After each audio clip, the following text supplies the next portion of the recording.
my name is Anna Barcelos, Director of Client Solutions at 1024 Web. I'm Brad Gustavson, Partner and Vice President at 1024 Web. In this, the third section, we're going to talk about email and its importance as part of an integrated marketing strategy and using analytics to optimize it. With this channel, of course, comes the challenge of content for emails. You know, right now, most of the email service providers do provide social sharing buttons. And of course, I mean, completely take advantage of that.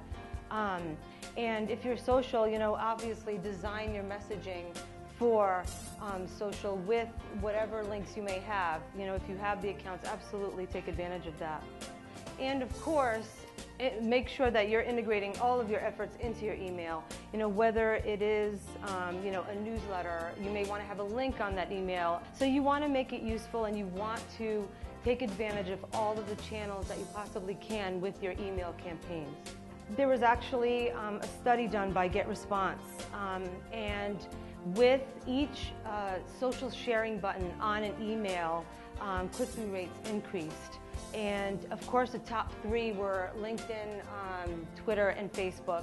And you know, with the social sharing, the more social sharing you provide in an email, the higher the click-through rates of your email campaigns. You're able to share it more.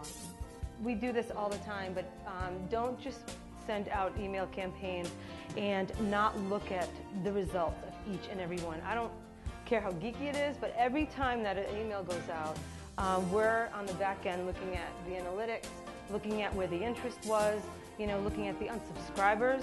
They're important too, you know, and take that information and really start collecting that, even if it's just a couple of key points like the click-through rate or, you know, the unsubscribe rate. Start with a couple of those variables and really start building up on them, and you're gonna really build some insight into the type of readers and what they're looking for.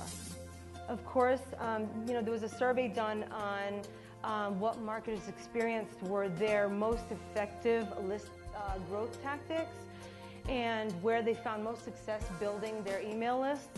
And the top were, you know, registration during a purchase, registration for downloads, so whether that was a white paper, and also from online events and offline events. Don't forget that there's still heavy investment from B2B in traditional media, and you really can leverage it online with offline events and always be thinking about that.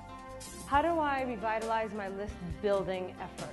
How do I get more people to subscribe? How do I grow my list? You know, optimize every touch point, all existing subscription channels, wherever your customers are signing up for your things, offline or online.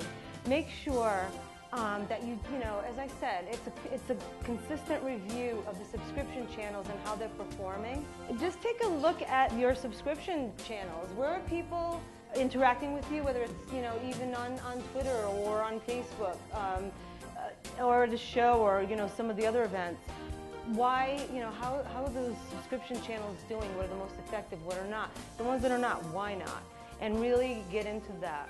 And there's plenty of analytics available, you know, from those channels. There's, you know, web analytics ad nauseum.